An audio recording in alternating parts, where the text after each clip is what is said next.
सारे टूर में, ट्रैवलिंग में कुछ बातें जो सी हैं वो बड़ी काबिल गौर है। जी जी बताइए। इसमें से सबसे अहम बात यह है कि उज़्बेकिस्तान की करेंसी हमसे बहुत नीचे, ये बहुत सस्ता मुल्क है। आप सुन के हैरान होंगे कि हम दो लोग बड़ा अच्छा खाना अगर खाते थे तो वो खाना पाकिस्तानी रुपीस में 1000 रुपए का होता था, और ये बड़ा हमारे यहाँ का वो खाना शायद 5-6 हज़ार रुपए का हो दो लोगों का, तो हम 1000 में खाते थे। और जो कॉफ़ी है, ये जो ब्रांड्स की कॉफ़ीज हैं, वहाँ वैसे मैंने एक आधा ब्रांड ही देखा है, लेकिन वो ब्रांड्स की कॉफ़ी के कप जोन से हैं जो यहाँ पर 400-450 रुपए का एक कप है और दो लोग 900 या 1000 रुपए की कॉफ़ी पीते हैं, वहाँ पर हमने 100 रुपया मैक्सिमम महंगी से महंगी कॉफ़ी देखी है। अच्छा। और इसके साथ जो उनका कावा है, ये बड़ा ग्रीन टी में वो लोग नींबू डाल देते हैं, काट के आधा नींबू डाल देते हैं ग्रीन टी में। ठीक है। अच्छा, इनका जो नींबू है वो उतना खट्टा नहीं है, थोड़ा थोड़ा मीठा फील होता है। अच्छा। तो ये जो कावा है ये बड़ा जुद-अज़म है, और आपने कुछ भी खाया हो, ये अगर कावा आप पी लेते हैं तो ये खाना आपका हजम हो जाता है।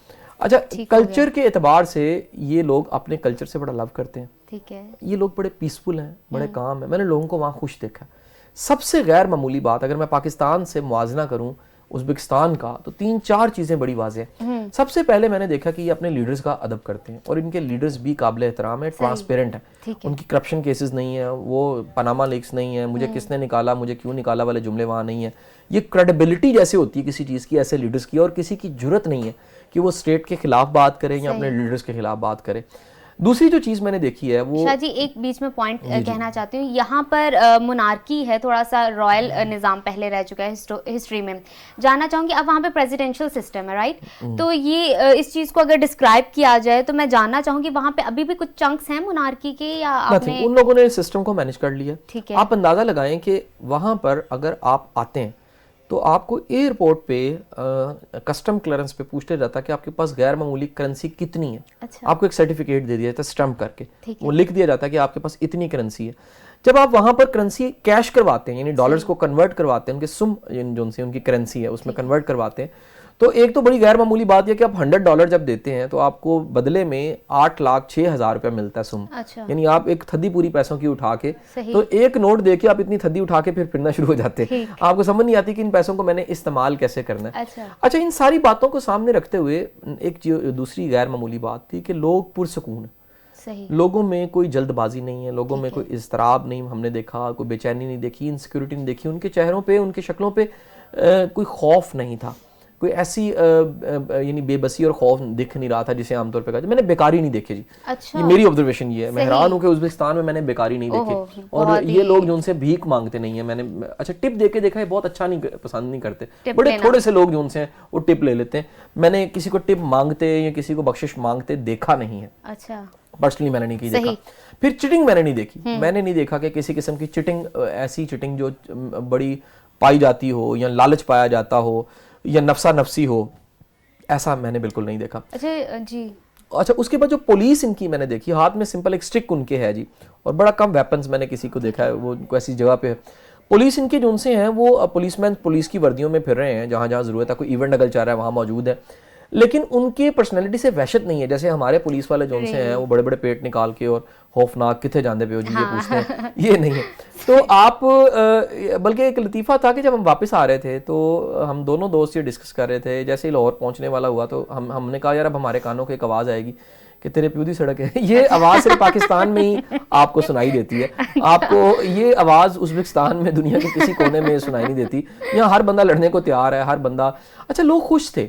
अच्छा। उनकी खुशी का लेवल ये था, हर बंदा खा के चल के। मैं ट्रेन में, मुझे एक वाकया याद है कि मैं ट्रेन में जब जा रहा था, बुखारा जा रहा था, तो मुझे नींद आ गई, और उस नींद में मैं गुनूदगी में था, बड़ी एक ट्रांस की हालत में, तो एकदम कैके की आवाज़ आई, तो मेरी आंखें खुल गई और मैंने देखा सामने एक बूढ़ा बाबा जोन सा है, वो एक मजाक का प्रोग्राम टीवी पे देख रहा है जो उज़्बेक में चल रहा था, मुझे समझ नहीं आ रहा था, और वो उस पर इतना खुश था, वो लोटपोट होकर हंस रहा था, उसको नहीं परवाह थी मुझे कोई देख रहा है या, और उसको मैंने थोड़ा सा घूरा तो वो बड़ा हैरान हुआ, उसने मुझे फील कराया कि मतलब मैंने गलती शायद कर दी है, उसने मुझे महसूस करवाया, तो मैंने उसको कहा इट्स ओके, तो वो थोड़ा सा सहम गया और उसने इसके मुताबिक मुस्कुराना शुरू कर दिया कि यार ये अच्छा, फिर जो किराया है, क्योंकि टैक्सी बड़ी कॉमन है वहाँ पर, हर गाड़ी जो है वो तकरीबन टैक्सी के तौर पे मेट्रो भी इस्तेमाल है, होती वहाँ की स्पेशलिटी है वहाँ की। वो कह लीजिए कि वहाँ टैक्सी तो थोड़ी हमने देखी, लेकिन हर गाड़ी टैक्सी के तौर पे इस्तेमाल होती है। आप किसी को भी रोक के उसमें लिफ्ट लेके उसे पे कर सकते हैं, सही, और वो आपसे रेट तय कर देता है। ठीक। पाकिस्तानी रुपीस में जो आम एक छोटा ट्रैवल, जिसे कह लीजिए एक लंबी ड्राइव नहीं, मुनासिब ड्राइव, आपको एक स्टेशन से दूसरे स्टेशन जाना है, उसकी कीमत पाकिस्तानी रुपीस में 150 रुपये बन जाती है।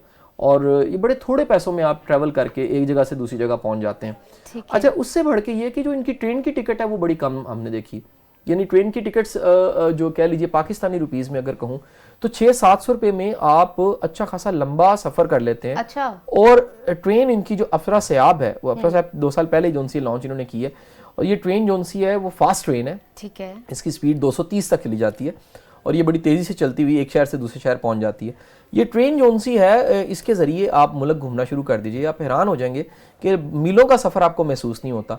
इंतहाई कंफर्टेबल है, बड़ा एक जेंटल वे में अच्छे तरीके से आपको बिहेव करके सीट पे बिठा दिया जाता है, और आप उज़्बेकिस्तान को देखते देखते एक कोने से दूसरे कोने चले जाते हैं। क्या बात है। अच्छा, आबो हवा की अगर बात की जाए, वेदर की बात की जाए, तो बताइए व्यूवर्स को वहाँ का वेदर कैसा है। मुझे पिक्चर्स में ऐसा लग रहा था कि हमारे जैसा वेदर है वहाँ का। अच्छा, वहाँ कह लीजिए कि जो कुछ बेल्ट्स हैं वो हमसे ज़्यादा ठंडी हैं, ठीक है, और आजकल जो टेम्परेचर मैंने महसूस किया वो हमारे जैसे मरी में टेम्परेचर होता है वैसा टेम्परेचर था, थोड़ी सी सर्दी थी। अच्छा, क्योंकि इर्द गिर्द पहाड़ बहुत से हैं, पहाड़ी इलाका है सारे का सारा, और सतह मुर्तफा जैसे होती है वैसा इलाका है, तो बर्फ़ पड़ी हुई थी पहाड़ों पे, और उस वजह से सर्दी थोड़ी सी ज़्यादा थी।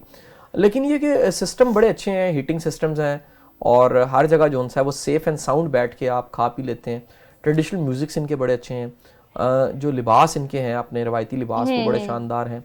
आप जब होटल से निकलते हैं तो आपको क्लियरेंस लेनी पड़ती है। अच्छा। आप एक क्लियरेंस होती है, उस क्लियरेंस के साथ ही जा सकते हैं, क्योंकि एयरपोर्ट पे वो चेक कर लिया जाता है कि आप जहाँ से होटल से आए हैं वो क्लियर है, कोई डाउट तो नहीं है आप पे, कोई पैसों का हिसाब किताब, कोई लेन देन कोई ऐसा तो नहीं है, तो हर तरह से क्लियरेंस करके आप आगे जाते हैं। मुझे ये बड़ा अच्छा अंदाज लगा मतलब कि आप अपना खाते पीते और होटल को इस्तेमाल करने के बाद क्लियरेंस सर्टिफिकेट या कार्ड लेकर आप फिर आपका दोबारा वो सर्टिफिकेट आपसे वापस ले लिया जाता है, जो करेंसी एक्सचेंज का था, कि आपने पैसे वहां के इस्तेमाल किए, पैसे वहीं छोड़ के वहीं इस्तेमाल करके वापस जाएं, आप कैरी करके वहां के पैसों को साथ लेके नहीं जा सकते। ठीक है, शाह जी कोई एक ऐसा एक्सपीरियंस हमारे साथ शेयर करें, व्यूअर्स के साथ शेयर करें, जो बहुत फनी हो, मजा, मतलब जो आपको अब तक नहीं भूला। अच्छा, वहाँ सबसे बड़ा चैलेंज हमारे लिए वो लैंग्वेज थी। अच्छा, उनको इंग्लिश नहीं आती थी। अच्छा, हम इंग्लिश यूनिवर्सल जुबान मानी जाती है, लेकिन इंग्लिश उनको आती नहीं थी। ठीक है। तो कई जगह ऐसे हुआ कि हम खाना खाने गए हैं, और वहाँ पर जोन सा है वो हमने पूछा उससे, ये जो डिश है, क्योंकि उनकी अपनी जुबान में लिखा था, उनसे पूछा है कि ये काऊ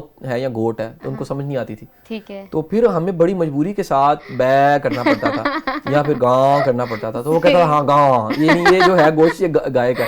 इसी तरह मतलब मुझे अभी भी एक और लतीफा याद आ रहा है कि हम किसी टैक्सी को रोक के कहते थे रेलवे स्टेशन। अच्छा, कॉमन रेलवे स्टेशन जाना है, यकीन करें उनको समझ नहीं आती थी, हमें नहीं पता था इसका तर्जुमा क्या है। हम 2 लोग हम बकायदा छिक छिक करके दिखाते थे, वो मेरे पीछे खड़े होकर हम ट्रेन बन के चल के दिखाते थे कि उधर जाना है। वो कहते थे ओके वोकजाल, उसका वोकजाल का मतलब जो सा है वो ये है कि आपने ट्रेन स्टेशन जाना है, ट्रेन स्टेशन को वोकजाल कहते हैं। तो आपको लैंग्वेज का बैरियर बहुत ज्यादा आता है, तो आप जब भी कभी किसी से पूछते हैं तो फिर इवन रेट डिस्कस करने के लिए कि क्या लेने हैं पैसे, तो वो मोबाइल पे हमें डिजिट्स दिखाने पड़ते थे कि इतने पैसे हैं, वो दिखाता था हाँ इतने पैसे। मतलब जेस्चर्स ने आपका पूरा साथ दिया है इसमें, एक्टिंग और जेस्चर और बैन है और गान है, हमें हमारे लिए बहुत आसान।